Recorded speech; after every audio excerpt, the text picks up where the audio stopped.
다 같이 기도하겠습니다. 주님 감사합니다. 주님 은혜로 지난 한 해를 돌파하고 또 새로운 한 해를 맞이하게 하심을 감사드립니다. 주님 은혜로 이곳까지 온 것인데 다시 한번 그 은혜 내 가슴에 계수하고 되새기게 하시고 하나님 앞에 온전히 우리의 삶을 재건할 수 있는 기회를 허락해 주기를 소망합니다. 오늘 그것을 위해서 세우신 부족한 종, 그리고 오늘 이 자리에 발걸음을 옮겨 찾아온 한 사람 한 사람 예수 그리스도의 보혈로 덮어주시고 주 성령께서 마음껏 기름 부으시고 우리에게 마음껏 호소하시는 시간 되기를 소망하고 살아계신 주 예수 그리스도의 이름으로 기도합니다. 지금 이 말씀은 느부갈네살의 공격을 받기 전 하나님께서 예레미야 선지자를 통해서 주님의 백성을 향해 선포하신 바 된 경고의 말씀과 그리고 주님께서 한탄하시는 그 음성이 아닌가 생각이 됩니다. 이제 엄청난 환란을 앞두고 있는 이스라엘 민족에게 주님께서 선포하신 말씀은요, 내가 너희를 구해주겠다, 혹은 이 현실을 변화시켜 주겠다라는 그런 음성이 아니라 전혀 예상 밖의 음성이었다는 사실입니다. 지금 주님의 백성들, 오늘 우리에게도 주님께서는 동일한 말씀을 선포하고 계시다고 생각을 합니다. 이제 엄청난 또 한 해를 맞이하고자 또 새로운 삶을 결단하고자 지금 이 자리에 서 있는 우리에게 주님께서는 어떠한 기도 응답을 우선적으로 말씀하시는 분이 아니시고 어떤 현실의 변화를 우리에게 약속하시는 분이 아니시라 한 가지를 우리에게 오늘도 동일하게 말씀하시고 계시다는 것입니다. 그것은 오늘 지금 읽은 이 말씀의 그 당시나 지금이나 주님께서는 우리에게 이렇게 말씀하십니다. 너희가 나에게 돌아와라. 그렇습니다. 여러분, 주님께서 오늘 우리에게 말씀하시는 것은 회개와 회복을 향한 주님의 음성인 것입니다. 그래서 오늘 이 시간 여러분과 제가 다시 한번 주님 음성에 귀를 기울여 우리가 살펴보며 그 어떠한 현실의 변화, 기도의 응답, 문제 해결이 아니라 주님께서 말씀하십니다. 너희가 나에게 돌아오라고 말씀하세요. 우리가 다시 한번 주님 앞에 회개하고 회복하는 그러한 새로운 삶을 재건할 수 있는 기회가 되시기를 주님으로 축원합니다. 그래서 오늘 이 말씀을 통해서 우리가 세 가지를 살펴보도록 하겠습니다. 회개와 회복을 위한 세 가지. 첫 번째는요, 그날에 대한 그리움. 두 번째, 가슴에 얽힌 억울함. 그리고 마지막 세 번째, 마음에 파도치는 부르심. 이 세 가지를 여러분과 제가 오늘 주님의 음성에 귀를 기울여 살펴보도록 하겠습니다. 그럼 첫 번째 한번 따라해 주셔서 감사하겠습니다. 그날에 대한 그리움. 여러분, 그 어떠한 강사의 말이 여러분 마음에 남는 것이 아니라 하나님 말씀이 우리 가슴에 되새겨지기를 원하기에 우리 다시 한번 확인하는 마음으로, 우리 가슴에 되새기는 마음으로 1절부터 3절 말씀을 통해서 우리에게 그날에 대한 그리움에 대해 이야기하시는 주님 음성을 직접 읽어보도록 하겠습니다. 1절부터 3절 말씀을 다시 한 목소리로 함께 읽도록 하겠습니다. 다 같이 읽겠습니다. 시작.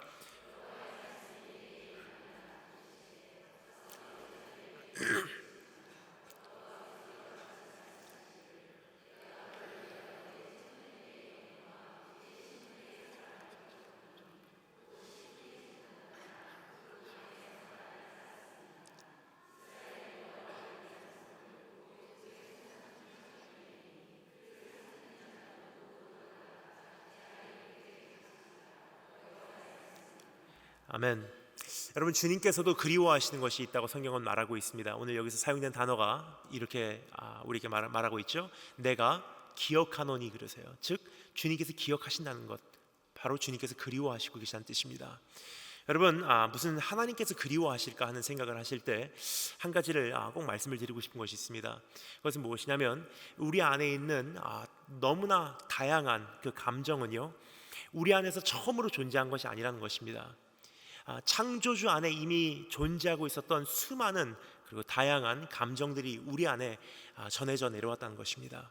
단지 우리의 문제는 세상의 죄악으로 인해서 그 감정이 때로는 과하거나 때로는 부족한 것뿐이지 우리 안에 있는 모든 감정은 선한 감정이라는 것입니다.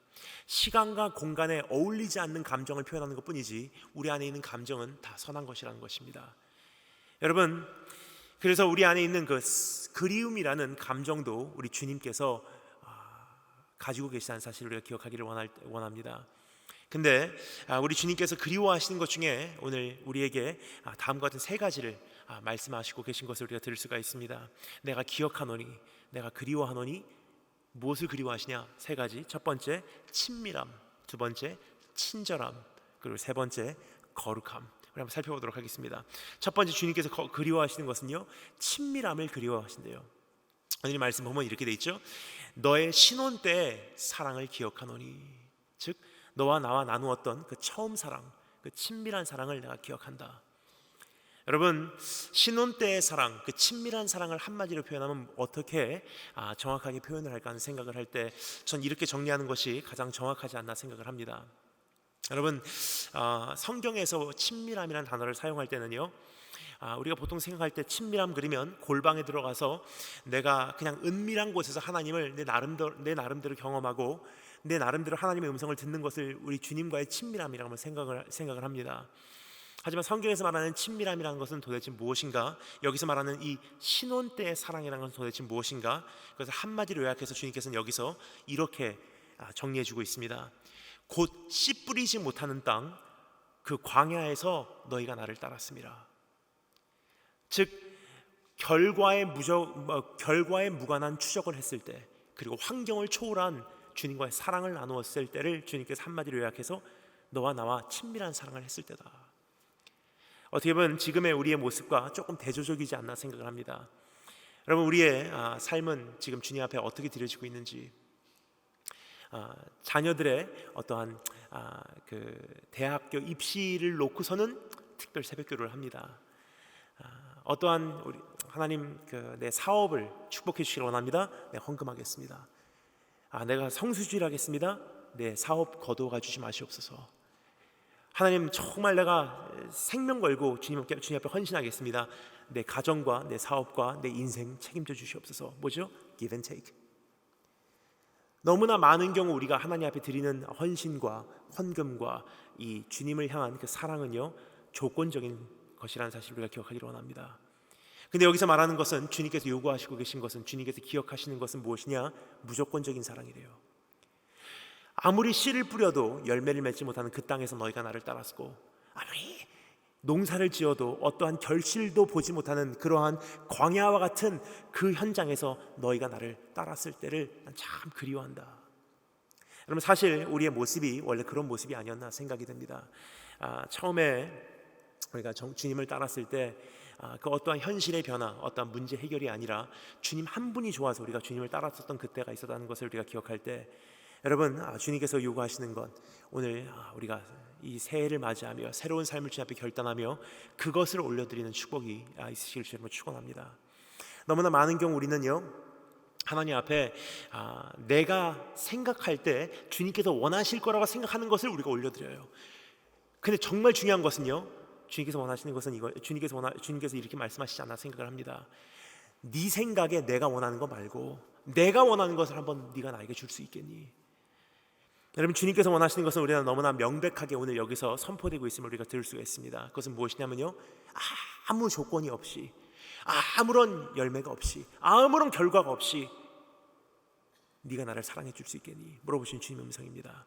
오늘 그것을 주님 앞에 다시 한번 돌려드리시는 축복이 있으시기를 주님으로 축원합니다.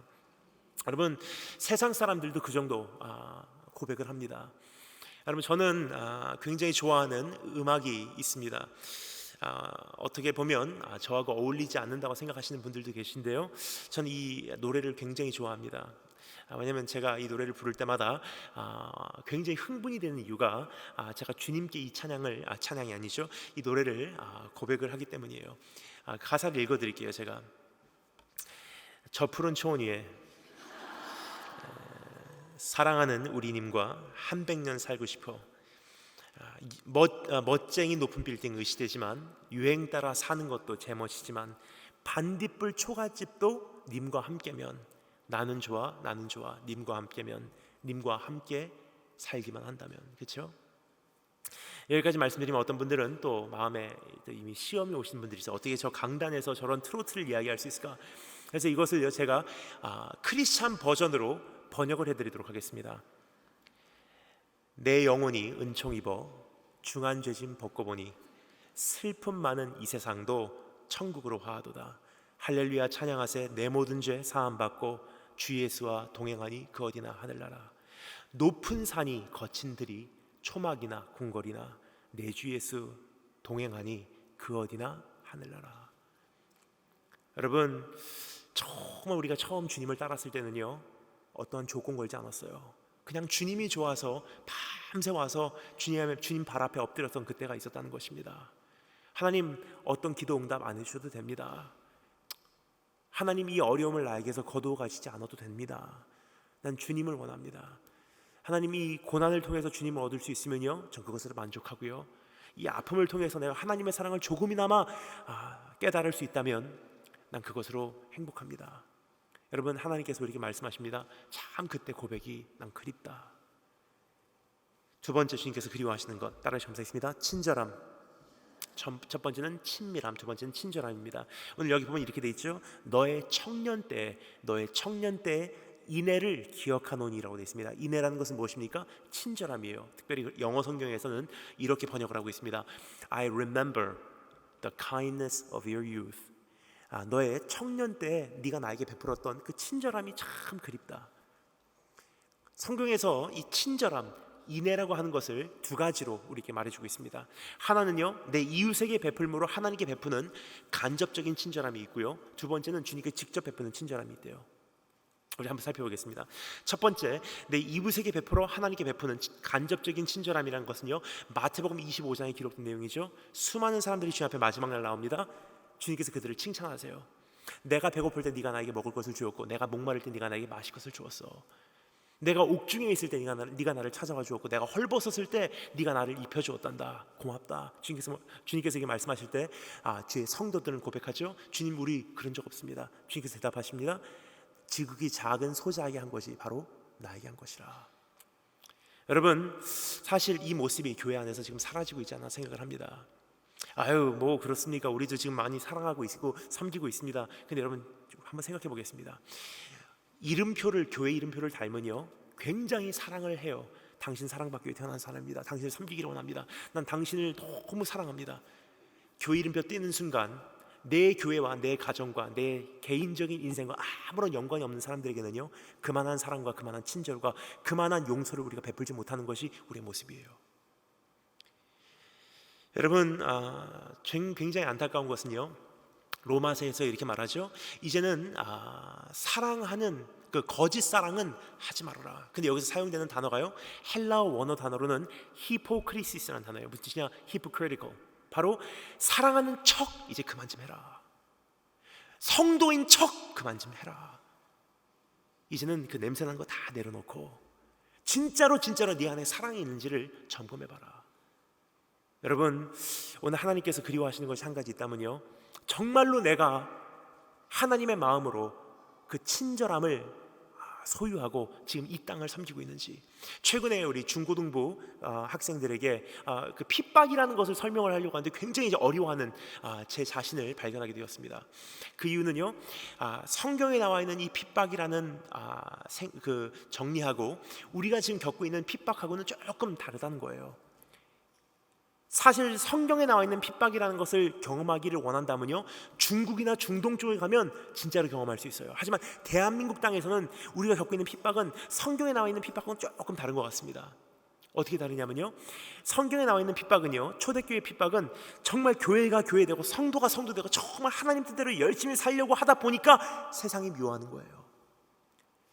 하지만 지금 우리의 모습은 어떻습니까?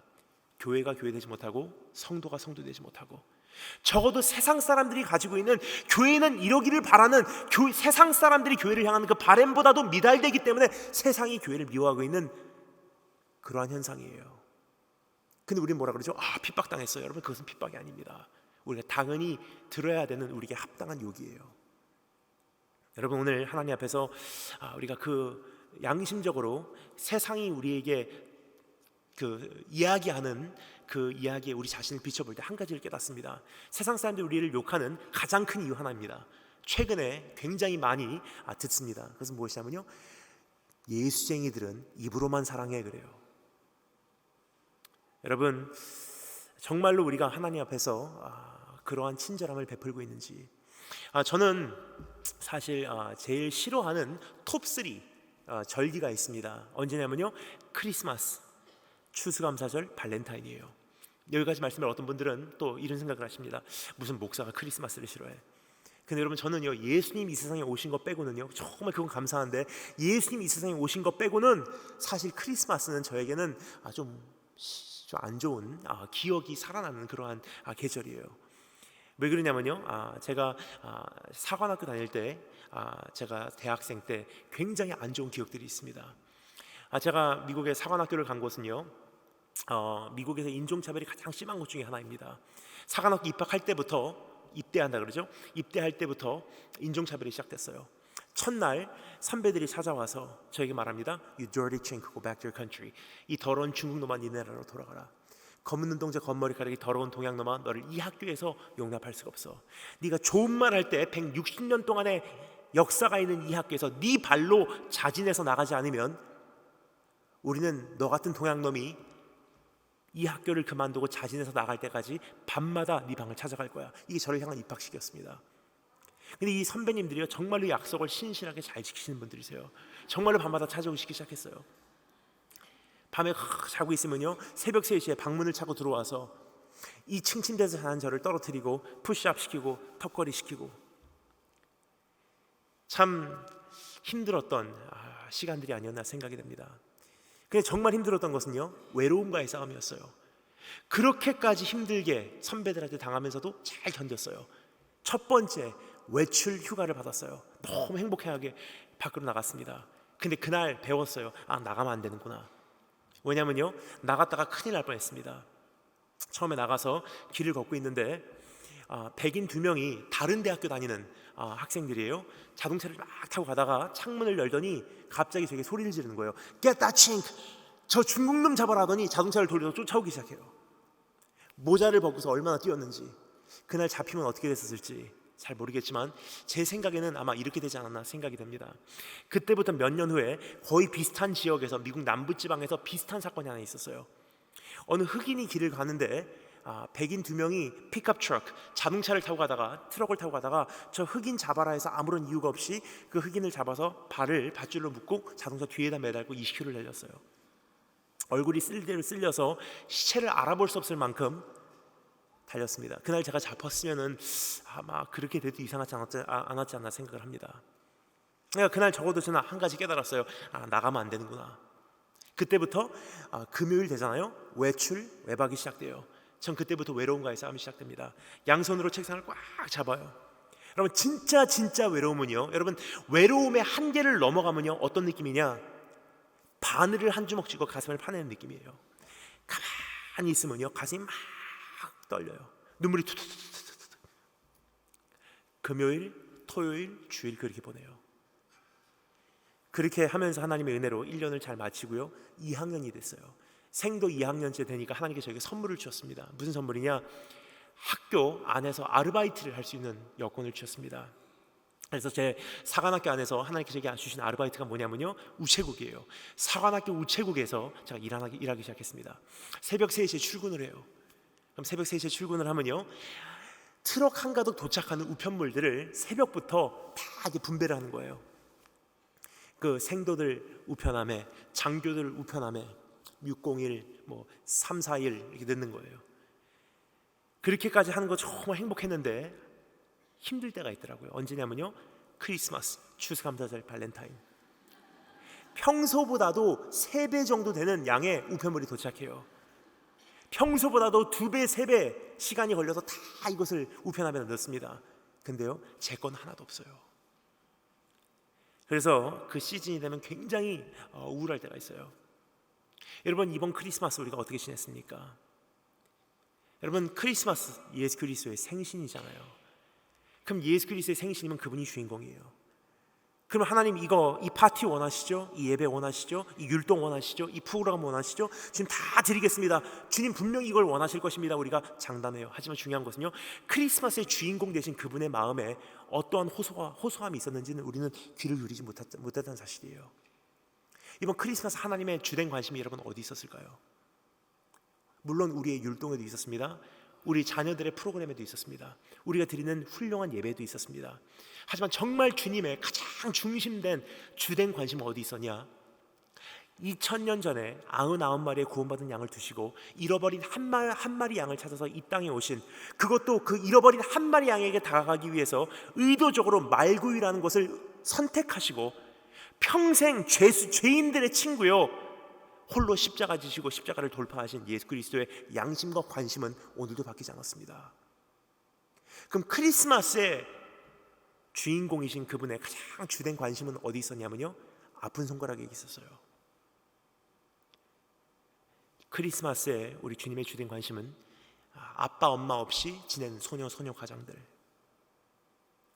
이 한 해를 맞이하기 전에 사업이 부도가 나서 다 산산조각나고 가족에게 선물 하나 못 갖고 가는 자살을 꿈꾸고 있었던 그 사람. 1년 동안 교회를 다니면서 시험 들고 실족해서 교회를 떠나갔지만 크리스마스가 돼서 교회를 돌아가고 싶지만 돌아가는 길을 이미 잃어버린 형제 자매들. 우리가 즐기고 있을 때 하나님의 관심은요, 먼 곳에 아내와 자녀 두고 대한민국까지 공장에서 일하러 찾아와서 열심히 하루 종일 일하고 다 부르튼 손 가지고 10,000원짜리 전화카드 하나 사서 역전 앞에서 계속 자기 차례 기다리며 공중전화 박스 앞에서 서 있다가 자기 차례 돼서 외국에다가 전화해서 아내에게 자녀에게 크리스마스 메시지 전하는 외국인 근로자들. 우리 주님 관심 거기 있었습니다.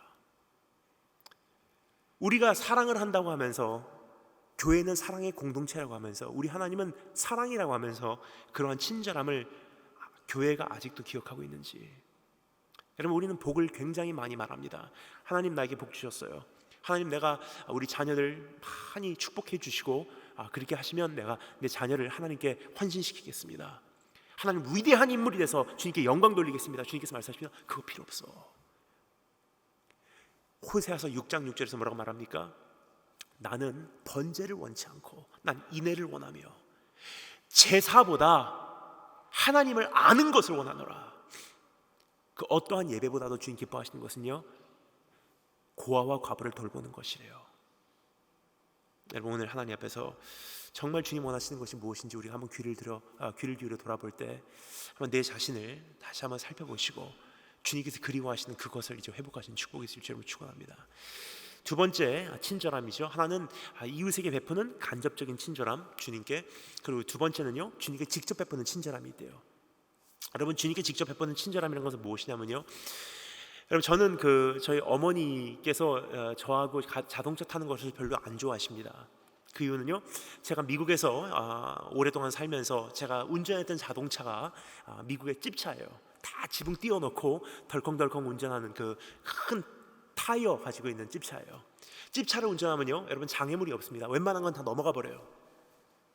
근데 그 운전에 제가 익숙해지다 보니까 한국에 와서도 운전을 그렇게 하게 되더라고요. 심지어는 어머니를 옆에다가 모시고도 운전을 그렇게 해요. 그래서 어머니가 저에게 때로는 화를 내세요. 너 운전 잘하는 게 뭔지 아냐? 진짜 운전 잘하는 것은 속력 내는 게 아니야.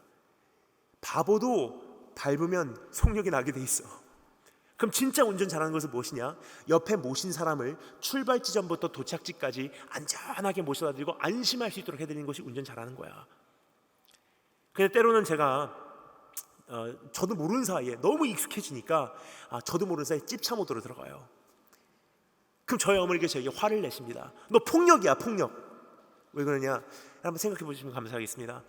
자동차라는 밀폐된 공간에 100km 이상 나오는 스피드, 뛰어내릴래야 내릴 수도 없는 그 현장 속에서 제 옆에다 어머니를 모시고 엄청난 불안한 운전을 한다면요, 그건 뭐죠?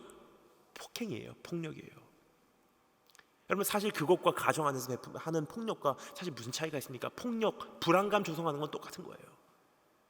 자, 그런데 여러분, 성령님 내 안에 계시죠? 그 성령께서 뭐라고 말씀하십니까? 내가 너를 버리지도 않고 내가 너를 떠나지도 아니하리라. 버릴래야 버릴 수 없고 떠날래야 떠날 수가 없어요. 왜냐? 언약 때문에. 근데 우리는 그 성령님을 내 안에 모시고 어떻게 합니까? 음란한 길로, 더러운 길로, 원하는 거, 폭행 다 해요. 그 사이에 내 안에 계신 성령님은 어떻게 하십니까? 떠날래야 떠날 수가 없고 버릴래야 버릴 수가 없고 내 인생의 한쪽 구석에 위축돼서 내가 한 자리에서 한 자리로 하나의 삶에서 다음 삶으로 옮겨가며 수많은 죄악들을 저지를 때 우리는 어떻게 하는 거죠? 성령님 일로 오세요. 끌고 다니면서 우리의 더러운 죄악을 다 저지르고 있는 거예요. 뭐죠? 우리가 하나님께 저지른 폭행죄예요. 주님께서 말씀하십니다. 너의 따뜻했던 성격이 기억난다. 그때는 정말 네가 나에게 사랑을 말했어. 그때는 네가 정말 나에게 따뜻하게 대해줬어. 그때 네가 고백했던 그 찬양, 나 정말 따뜻하게 사랑을 느꼈어. 근데 지금은 네 사랑 안에서 네 찬양 안에서 내가 사랑을 느끼지 못해. 그때 네 눈빛이 굉장히 따뜻했어. 하지만 지금은 네 눈빛이 차갑다. 그때는 너와 가만히 있으면 침묵 가운데서 네가 나를 사랑하는 것이 느껴졌어. 하지만 지금은 그 침묵이 흐르면 난 네가 참 무서워. 여러분, 우리가 하나님 앞에 어떠한 마음으로 지금 살아가고 있는지 한번 내 자신을 살펴보신 축복이 있을 줄 축원합니다. 세 번째 따라 감사하겠습니다. 거룩함. 다시 한번 따라 감사하겠습니다. 거룩함. 첫 번째는 친밀함, 두 번째는 친절함, 세 번째는 거룩함입니다. 오늘 여기 보면 이렇게 돼 있죠. 이스라엘은 여호와를 위한 성물, 곧 그의 소산 중 첫 열매인이라고 되어 있습니다. 특별히 영어 번역이요, 정확합니다. 영어 번역이 이렇게 되어 있습니다. They were holy to me라고 했어요. 과거형이에요. 그들이 나에게는 거룩한 백성이었더니라고 되어 있어요. 그들은 참 거룩한 소산이었더니라고 되어 있습니다. 즉 지금은 아니란 뜻이에요. 하나님께서 정말 기억하시고 그리워하신 것은 무엇이냐? 우리의 거룩함이에요. 여러분, 성경에서 말하는 거룩함이라는 것은요, 도덕적 청결함이 아닙니다. 성경에서 말하는 거룩함이라는 것은 무엇이냐? 어떠한 특별 대상을 위해서, 특별한 용도를 위해서 성별됨을 말합니다.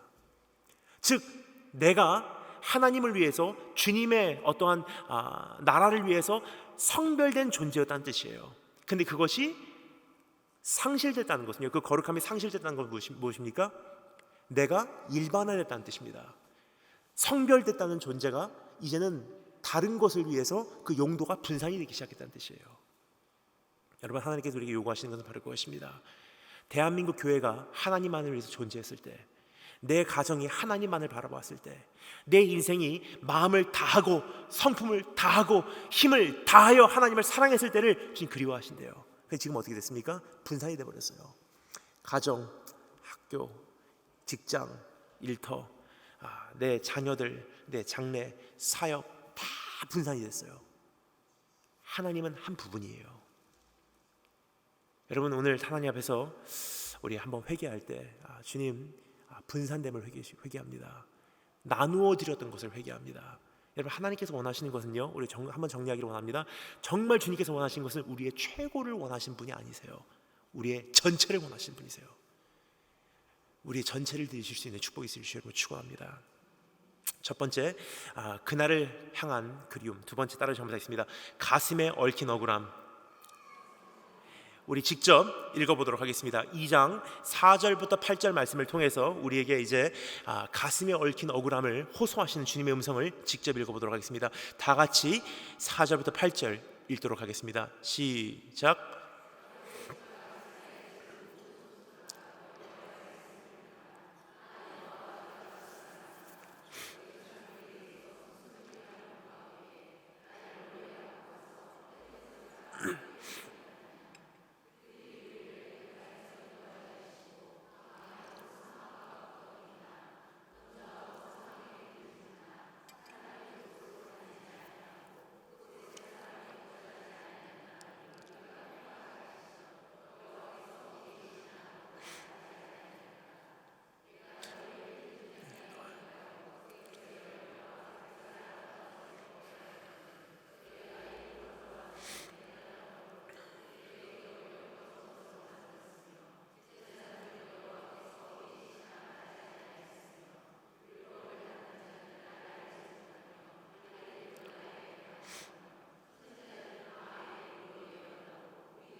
여기서 주님께서 우리에게 두 번째로 말씀하십니다. 첫 번째는 주님께서 그날에 대한 그리움을 호소하시고요. 두 번째는 주님의 마음에 얽힌 억울함이라고 우리에게 말씀하십니다.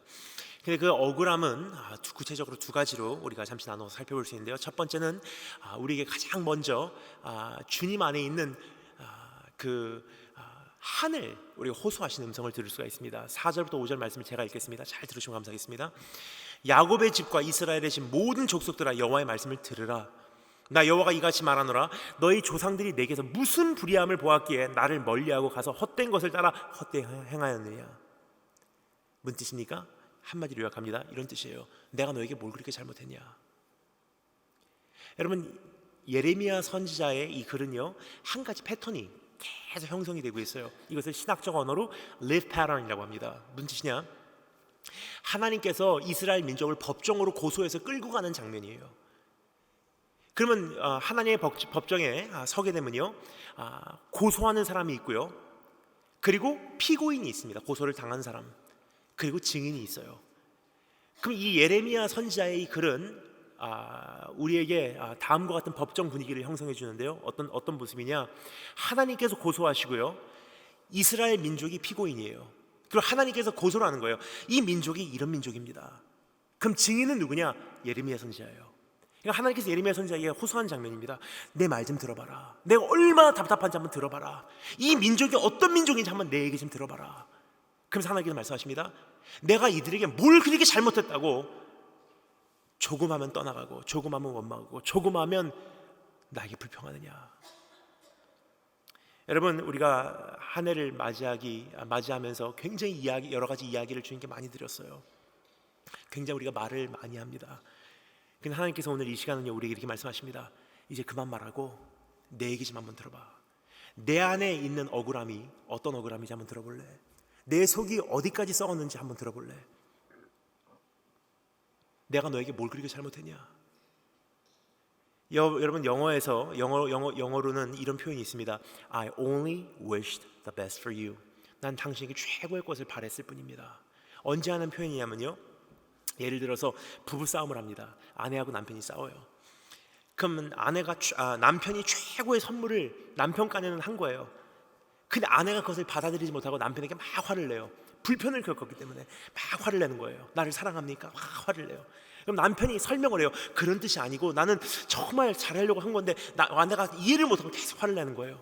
도저히 통하지 않고 도저히 설명이 되지 않으면 남편이 결국은 이렇게 말합니다. I only wish the best for you. 난 당신에게 최고의 것을 바랬을 뿐입니다. 그 표현이 비록 부족하고 당신에게 이해가 안 가고 당신에게 이것이 통하지 않고 당신에게 내 마음이 전달되지 않고 당신이 불편을 겪고 당신이 아파했을지라도 난 그런 의도가 아니에요. 최고의 것을 주려고 했던 것이 이런 결과를 가져오게 되었습니다. 내 마음만 봐서라도 한번 넘어가 주세요라는 뜻이에요. 여러분, 우리의 가정 환경을 볼 때, 내 오늘의 삶의 현실을 볼 때, 내 어떠한 인생의 아픔들을 볼 때 우리 뭐라 그러죠? 하나님 정말 살아계십니까? 하나님 어디 계십니까? 그때 어디 계셨어요? 저를 버리셨습니까? 왜 여기까지 하셨습니까? 주님께서 말씀하십니다. I only wish the best for you. 난 너에게 최고의 것을 바랬을 뿐이다. 나의 무한한 지혜로 판단해 볼 때, 나의 무한한 사랑으로 판단해 볼 때 내가 너에게 줄 수 있는 최고의 선물이었어. 그것이 비록 이해가 되지 않고 너에게는 아픔이 되었다 할지라도, 그것이 너에게는 불편이 끼쳐졌다 할지라도 내가 너를 사랑하는 이 마음 하나만 봐서라도 넘어가 줄 수 있겠니? 여러분, 오늘 하나님 앞에서 우리의 이야기를 호소하는 것도 중요하지만 이제 정말 주님 마음을 조금이나마 알고 주님의 마음을 조금이나마 우리가 만족시켜드리신 축복이 있으시길 정말 축원합니다. 두 번째, 주님께서 우리에게 말씀하시는 그 가슴에 얽힌 억울함이 있습니다. 첫 번째는 주님 안에 있는 한이고요, 두 번째는 주님의 눈이 목격한 불의가 있대요. 여러분, 그것은 6절부터 8절 말씀의 내용인데요, 이미 읽었기 때문에 다시 반복해서 읽지는 않겠습니다. 하지만 여러분, 주님께서 우리에게 내가 너희 안에서 불의를 목격했다고 호소하고 계십니다. 우리가 지금 시간 관계상 다 볼 수는 없지만 예레미야서를 우리가 중심적으로 볼 때, 그리고 조금 더 크게 모든 선지자들의 글을 우리가 중심적으로 볼 때 성경에서 말하는 5가지 종류의 불의가 있습니다. 그 5가지를 주님께서 우리에게 오늘 호소하십니다. 우리 한번 살펴보도록 하겠습니다. 첫 번째, 성경에서 말하는 불의는요, 약한 자를 학대하는 불의래요. 여러분, 성경에서 가장 주님께서 우리에게 분노하신다고 말씀하시는 것 중에 하나가 무엇이냐? 약한 자 학대하는 거래요. 하지만 우리의 지금 모습은 어떻습니까? 출애굽기 22장 21절부터 23절 말씀 여러분 제가 읽겠습니다. 잘 들으시면 감사하겠습니다. 출애굽기 22장 21절부터 23절 말씀입니다. 너는 이방 나그네를 압제하지 말며 그들을 학대하지 말라. 너희도 애굽 땅에서 나그네였음이라. 너는 과부나 고아를 해롭게 하지 말라. 네가 만일 그들을 해롭게 함으로 그들이 내게 부르짖으면 내가 반드시 그 부르짖음을 들으리라. 여러분,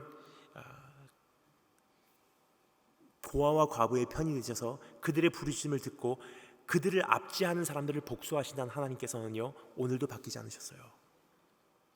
근데 한 가지 문제가 있습니다.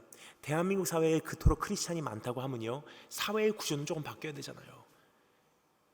근데 우리 삶이요, 지금 굉장히 우리 사회를 바라볼 때 안타까운 것은요, 약한 자는 짓밟힘을 당하고요, 없는 자는 업신여기심을 당한다는 것입니다. 심지어는 교회마저도 그런 형태로 변하고 있는 것을 볼 때 너무나 마음이 아픕니다. 그러면 정말로 교회의 어머니들이시고 이 자녀를 이 다음 세대의 어머니시라면요, 보다 나은 교회와 보다 나은 세상을 우리 자녀들에게 남겨주기 위해서는 우리 한 가지 생명을 걸고 기도해야 될 점이 있습니다. 그것은 무엇이냐면요, 하나님, 내가 압제했고요, 내가 그들을 억압했습니다. 내가 짓밟았고요, 내가 그들을 업신여겼어요. 교회의 구조부터 내가 바꿔놓겠습니다.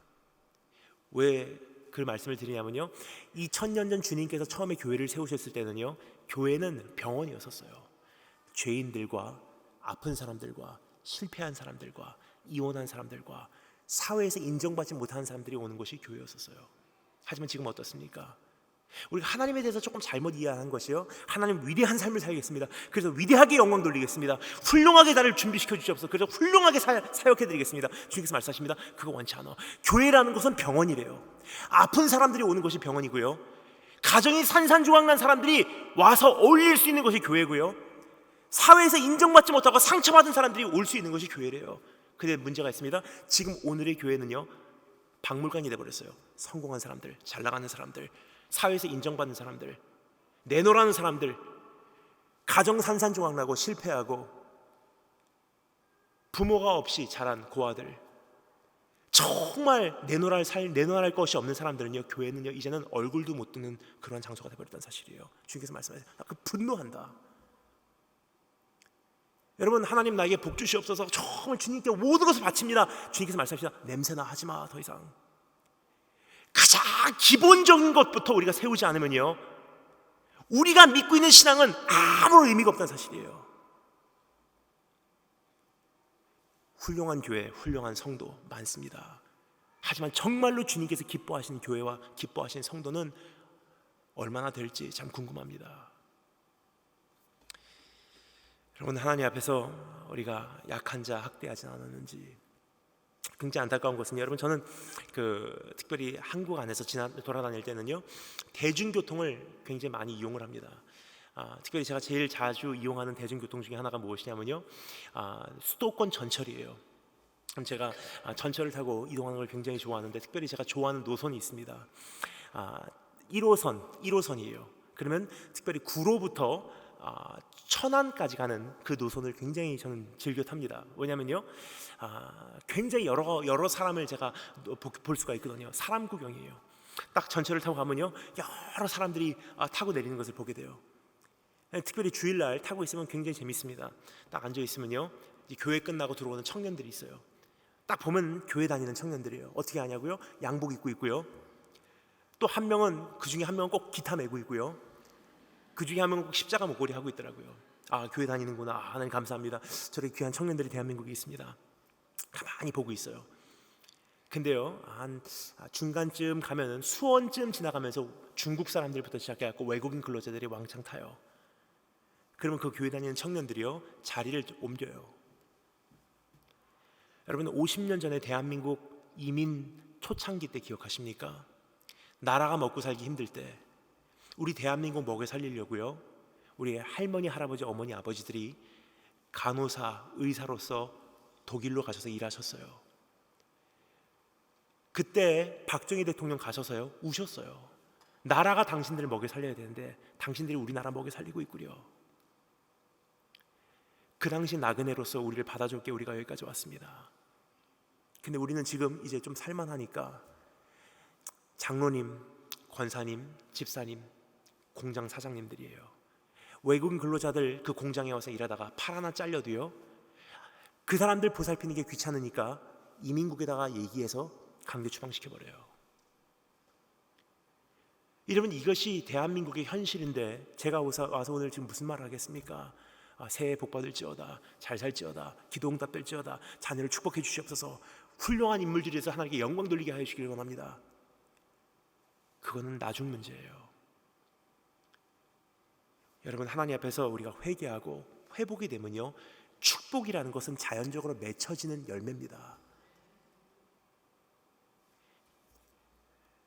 여러분, 우리가 시장에 가서 그래도 먹고 살 수 있는 내가요, 시장에 가서 할머니들 쭈그리고 앉아서 하루 종일 추운 데서 일하시는 그분들 보면서 우리는 어떻게 하죠? 웬만하면 풀 한 폭이라도 더 뜯어오려고 하는 것이 우리의 본능이에요. 주님께서 말씀하세요. 이제 충분히 가졌지 않니? 조금 손해보면 어쩌니? 네가 좀 희생 좀 해라. 두 번째, 성경에서 말하는 불입니다. 거룩한 것을 부정하게 하는 것을 주님께서 불이라고 말씀하십니다. 여러분, 아까 말씀드렸죠? 거룩한 것이라는 것은요, 성별됐다는 뜻이에요. 근데 그것을 부정하게 한다는 것은요, 일반화시킨다는 뜻입니다. 성도의 삶이 하나님만을 위해서 존재하여야 하는데 그것이 세상을 향해서 분산될 때 주님께서 말씀하십니다. 불이다. 하나님만을 위해서 존재하기 위해서 자녀를 준비해야 되는데 그 자녀의 용도가 세상과 어떠한 나의 욕심에 이끌려갈 때 주님께서 말씀하십니다. 부정하게 됐어. 불이다. 여러분, 오늘 하나님 앞에서 내가 불의하게 그러한 부정하게 하는 죄를 저지르고 있지는 않은지 한번 내 자신을 살펴보시는 축복이 있을 줄 축원합니다. 세 번째, 성경에서 말하는 불입니다. 받아야 할 자에게 마땅한 그것에 대한 대가를 지불하지 않는 것을 성경에서는 불이래요. 대표적으로 성경에서는 그것을 이렇게 말하죠. 저울을 속이는 죄래요. 특별히 우리 청소년들 굉장히 많이 걸려요. 거기서 특별히 청년들 뭘로 걸리냐? 불법 다운로드. 어떤 사람들은 이렇게 생각해요. 그거는 뭐 아무것도 아니죠. 여러분, 그것은 우리의 양심이 화인마저기 때문이에요. 그 사람들은 잘 사는 사람들이고 대기업이고 이 정도는 괜찮아요. 근데 중요한 것이 있습니다. 우리가 점도 없이 흠도 없이 순결한 교회로 준비되어야 하는데요, 무슨 뜻이냐? 이만큼도 어떤 악의 모습을 소유하지 말라는 뜻이에요. 여러분, 우리의 양심이 어느 정도 화인마저냐면요, 내 나름대로 어떤 기준을 세웠어요. 이거는 괜찮고 이거는 하나님도 용서하실 거야. 주님께서 말씀하십니다. 그거 용서하지 않아. 하나님의 기준은 세상보다 미달되지 않는다는 사실이에요. 거룩하신 여호와 하나님의 임재 속으로 들어갔을 때 이사야 선지자 입에 나온 것이 한 가지. 여러분, 다른 사람이 아니고 이방인도 아니고 어떤 세리장이도 아니었어요. 이사야 선지자와 같은 사람이 하나님 임재 속으로 들어가서 한마디 했어요. 화로다 내가 죽게 되었도다. 여러분, 오늘 하나님 앞에서 정말로 선다면요, 정말 보잘것없는 조그만 것부터 큰 것까지 우리 다시 한번 가슴 찢고 회개할 수밖에 없다는 사실이에요. 마땅히 지불해야 될 대가를 지불하지 않는 것, 주님께서 말씀하십니다. 그거 불이다. 일을 시켜놓고 그것에 해당된 일당을 줄이는 것 불이라고 말씀하세요. 근데 사업을 운영할 때 그만한 세금 주님 앞에 온전히 하나님 보시는 앞에서 떼지 않는 것 불이라고 말씀하세요. 네 번째, 주님께서 말씀하시는 것, 악한 것을 보고도 못 본 척하는 것이 불이래요. 성경에서 대표적인 불의가 바로 그것이 아닌가 생각됩니다. 바로 우유부단한 성격이에요. 그냥 뭐 좋은 게 좋은 거죠. 여러분, 성경에서 우리가 정말 다시 한번 정리해야 될 것은요, 성경에서 말하는 온유함, 성경에서 말하는 정말 좋은 성품이라는 것은 무엇이냐? 우유부단한 성격이 아니에요. 뭐냐? 우유부단한 것은 무엇입니까? 나쁜 것도 좋게 말할 수 있고 좋은 것도 나쁘게 말할 수 있어요. 그냥 그 성경에서 말하는 온유함은요, 충성이라는 뜻이에요. faithfulness. 바로 내가 충성을 맹세한 그분에게는 한없이 부드러워요. 그분에게는 한없이 내가 굴복합니다.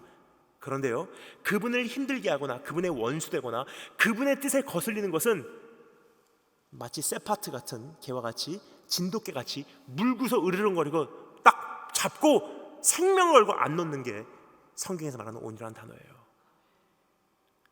여러분, 오늘 하나님 앞에서 내가 악한 것을 보고도 넘어가고 있지는 않은지, 여러분 중요한 것이 있습니다. 우리 특별히 자녀들 학교에서 보면요, 학교 내 폭력을 당하지 않는 정도의 문제, 학교 안에서 학교 내 폭력을 하거나 당하지 않는다고 여러분 안심할 게 아니더라고요. 뭐냐? 성경에서 말하는 이 기준으로 보잖아요. 그것을 알면서 못 본 척하면요, 공범이래요. 우리 학교 안에 우리 자녀들, 여러분 거의 90% 이상의 자녀들은요, 누가 누구를 힘들게 하는지 다 알고 있어요. 어떤 아이는 학교 끝내고 어디로 불려가는지 아이들을 다 알고 있어요, 사실. 근데 못 본 척해요. 왜냐? 나까지 힘들어지니까. 그런 아이들이 사회에 나중에 자라서 어른이 돼서 들어온다면 여러분 어떻게 될까요? 비양심적인 인간들이에요. 근데 하나님께서 그 인간들을 축복하시면 어떻게 될까요? 이 사회가 그런 사람들로 기득권이 세워진다면요, 악한 사회로 대한민국 사회는 끊임없이 악순환으로 들어갈 수밖에 없는 사실이에요.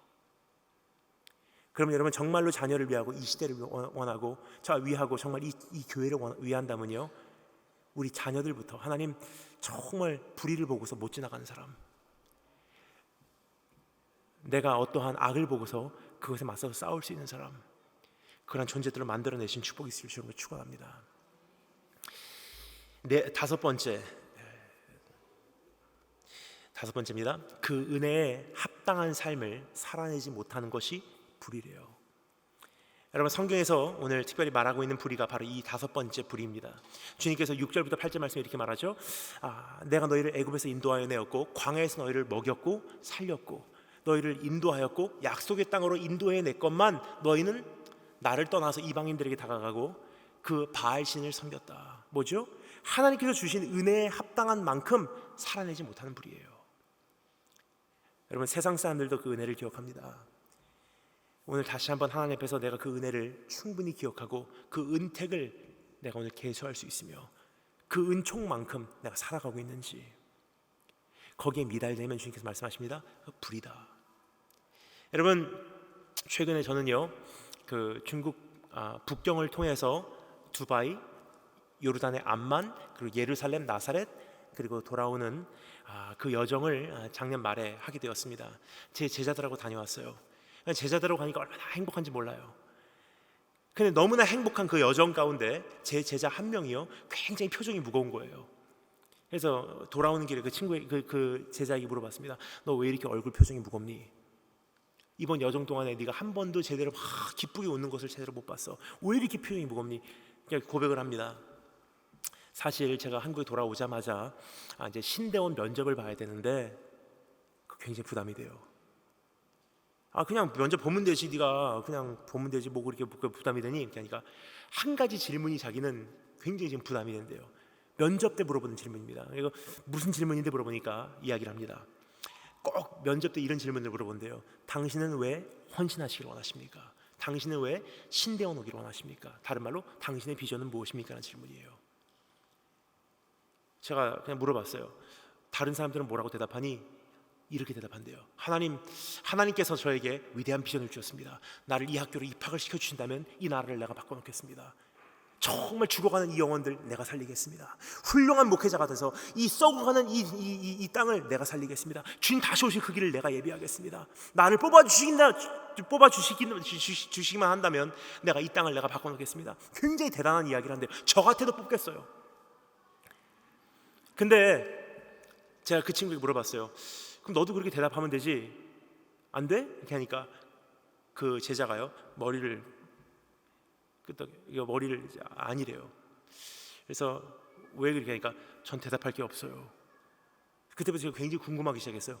야, 너는 왜 신학교 가냐? 그러면 너 왜 헌신했니? 너 왜 거기까지 목회자가 되기를 원하니? 그러니까 그 친구가 저에게 한마디를 하는데 제가 충격을 받았어요. 나 같은 죄인도 사랑해 준 것이 너무나 감사해서, 죽을 수밖에 없는 죄인 살려주신 것이 너무나 감사해서 뭐를 드릴까 하다가 드릴 것이 내 인생밖에 없는 것 같아서 하나님 이거라도 받아주신다면 내가 쓰임받길 원합니다. 그래서 헌신했대요. 제가 충격을 받고 그 친구에게 이렇게 얘기했어요. 지금 말한 거 그대로 가서 신대원 면접 때 얘기해. 그럼에도 불구하고 너를 안 받아주는 신학교 갈 필요 없어. 여러분 그 어떤 시대보다도 사역은요 화려해졌어요. 그 어떤 시대보다도 사역자들은 유능해졌어요.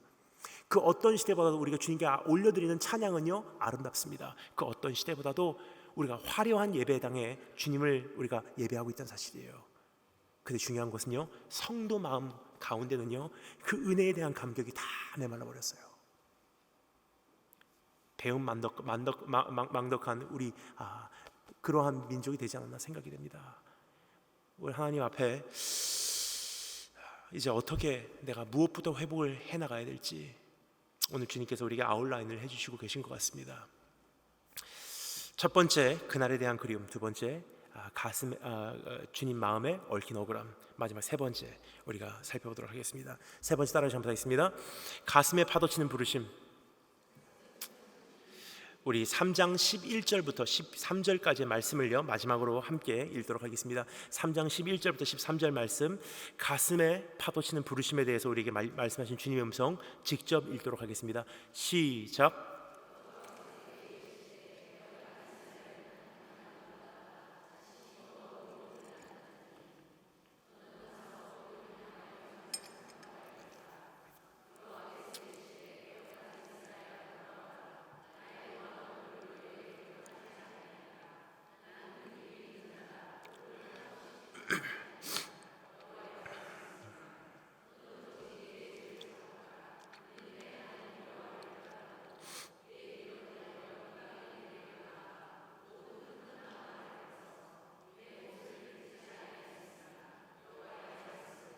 아멘.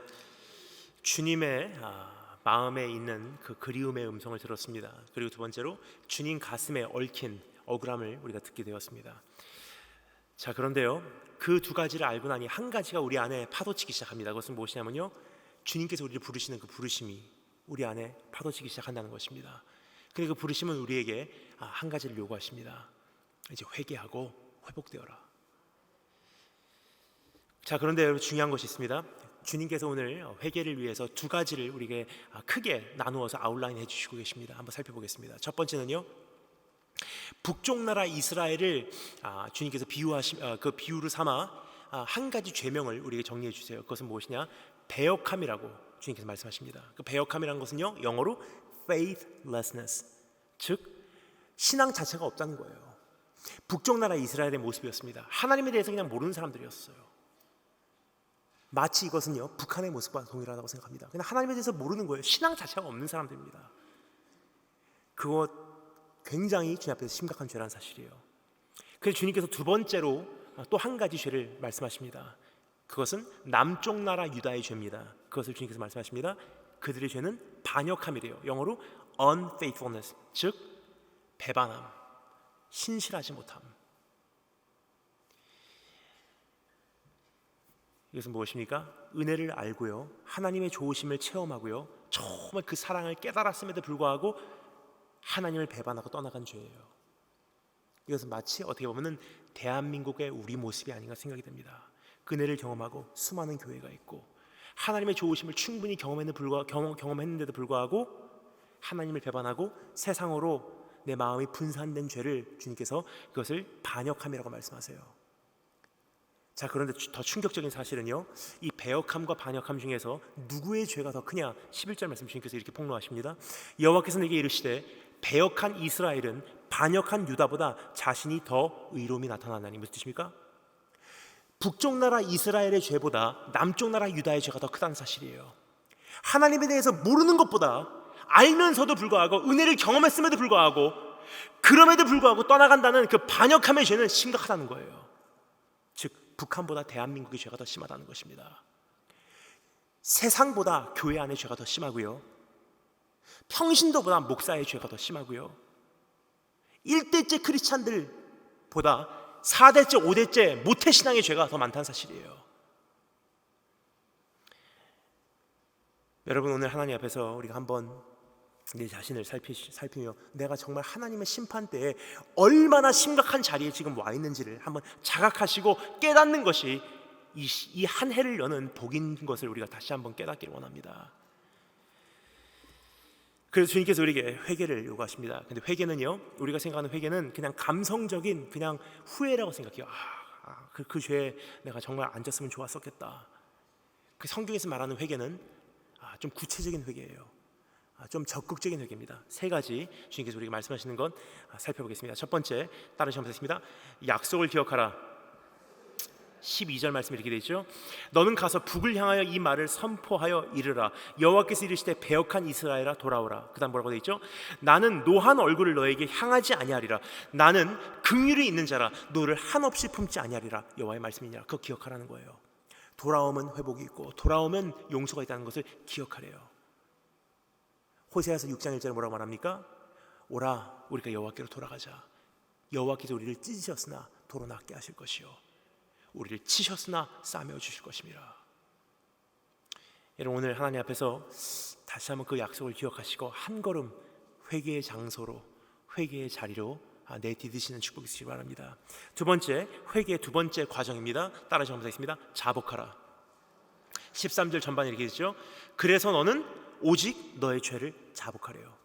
왜 고백하라고 말하냐? 여러분, 고백을 하지 않으면 내 안에 더러운 것이 어느 정도까지 있는지는 몰라요. 그냥 막연하게 생각을 해요. 여러분, 우리는요 내 자신을 지켜내는 그 자동 장치 시스템이 있습니다. 내 안에 부담이 되는 죄는요 내가 웬만해서는 이야기 안 하려고 그래요. 그냥 굉장히 막연하게 회개를 해요. 하나님 그냥 용서해 주세요. 더러웠습니다. 음란했습니다. 추악했습니다. 용서해 주세요 하고 넘어가 버려요. 근데 사실상 우리가 종목 우리의 죄를 입 밖으로 내놓기 시작하잖아요. 내 자신이 내 자신을 용납할 수가 없습니다. 너무 더럽기 때문에.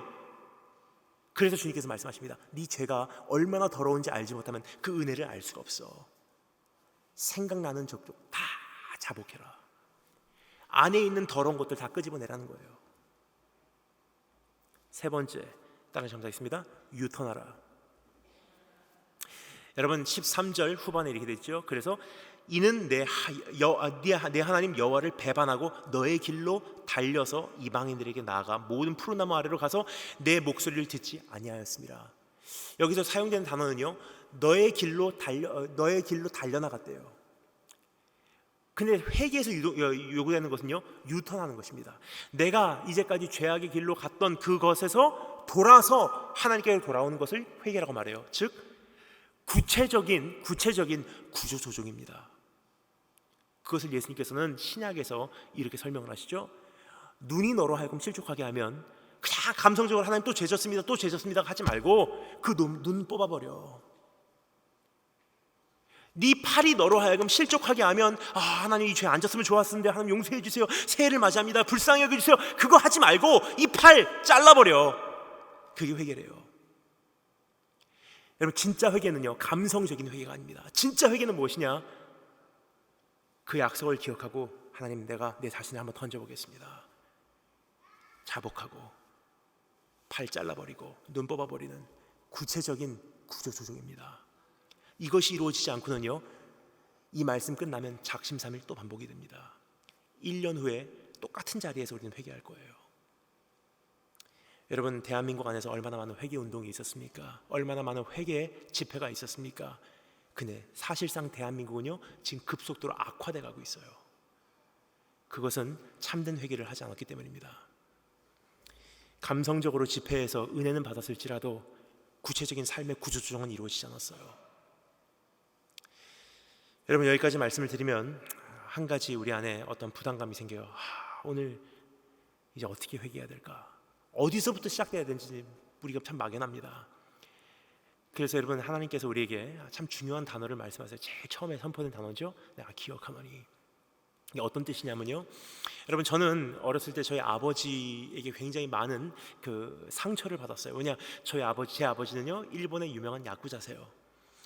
야쿠자도 여러분 크고 작은 조직이 있지만 제 아버지께서 소속돼 있었던 조직은요 일본에서 가장 큰 야마구치 구미라는 조직이에요.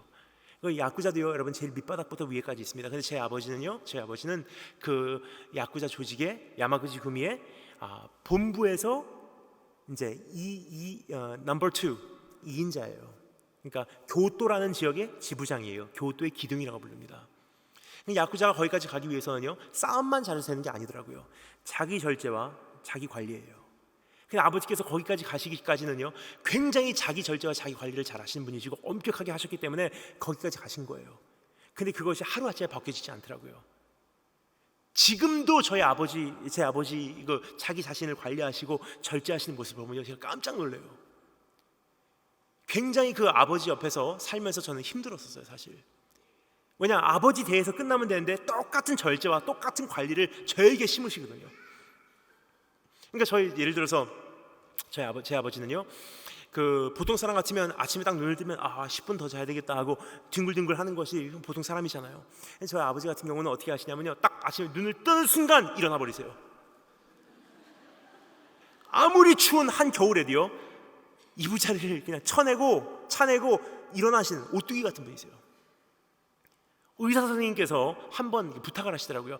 절대로 그냥 일어나지 말라고. 눈 뜨면 잠시 누워 계시라고. 왜냐, 그대로 일어났다가는 피가 거꾸로 솟기 때문에 쓰러집니다. 그래서 지금도 아침 눈 뜨시자마자 그대로 일어나세요. 그렇게 일어나셨는데 불구하고 절대로 낮잠도 안 주무신 분이세요. 지금까지 살면서 제 아버지께서요, 지금까지 낮잠 주무시는 모습을 정말 몇 번 못 봤습니다. 정말 피곤하시면 밖에 가서 산책을 하고 오세요. 그래서 저는 어렸을 때부터 제 아버지가 그 여호와 하나님과 같은 분인 줄 알았어요. 졸지도 아니하시고 주무시지 아니하신 분. 그리고 굉장히 엄격하신 게 식사 때마다 굉장히 그 식탁 매너를 중요시 여기시고요. 그리고 저희 집에는 조그만 목소리가 안 통하는 집이에요. 다 큰 소리로 이야기합니다. 전화를 받을 때도 확실히 얘기해야 돼요. 예, 여보세요. 예, 안녕하세요. 큰일 나요. 하이 모시모시 하이도 짧게 해야 돼요. 하이 길게 했다가 한번 큰일 날 뻔했으면 하이 하다가 큰일 날 뻔했어요. 제 아버지께서 또 한 가지 중요한 것은 저희 집에서는 말대꾸하고 변명이 통하지 않는 집이에요. 저희 집에 룰이 있습니다. 네가 말대꾸 하는 날, 네가 변명을 하는 날 너는 정령 죽으리라. 저희 집 룰이에요. 근데 한 번은 제가 그것을 어겼어요.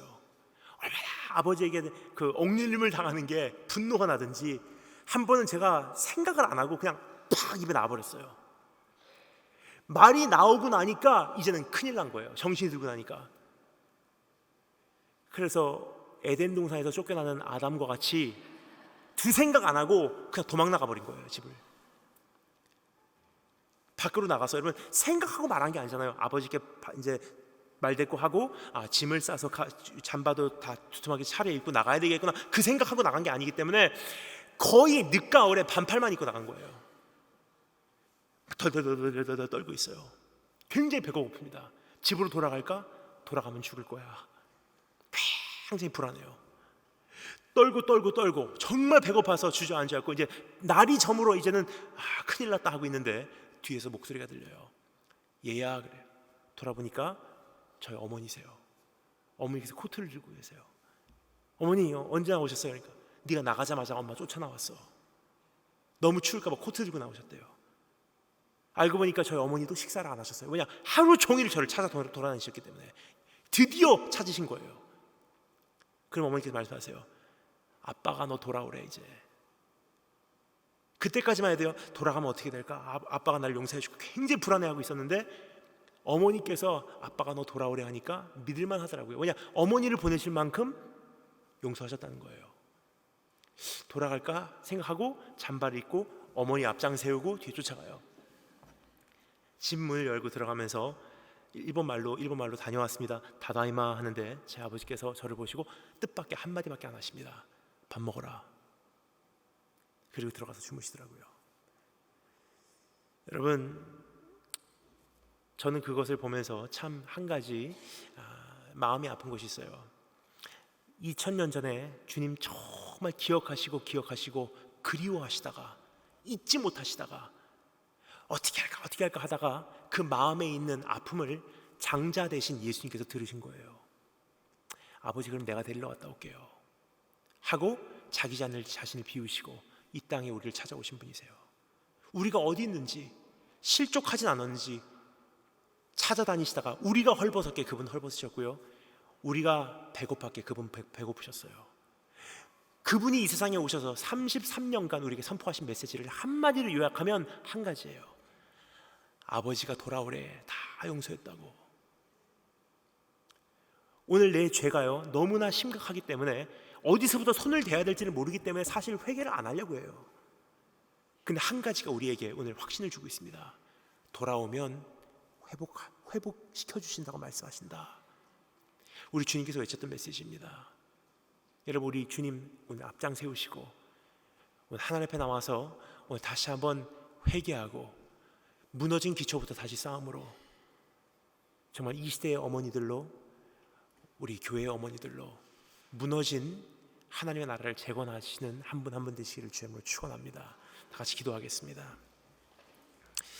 우리 찬양팀 올라오실 때까지 오늘 주신 말씀 잠시 생각하면서 우리 잠시 묵상하도록 하겠습니다. 혹시 제가 찬양 한 곡을 요청드릴 수 있을까요? 꼭 부르고 싶은 찬양이 있습니다. 주 예수보다 더 귀한 것은 없네, 찬송가인데요. 우리 함께 부를 수 있으면 너무 좋을 것 같습니다.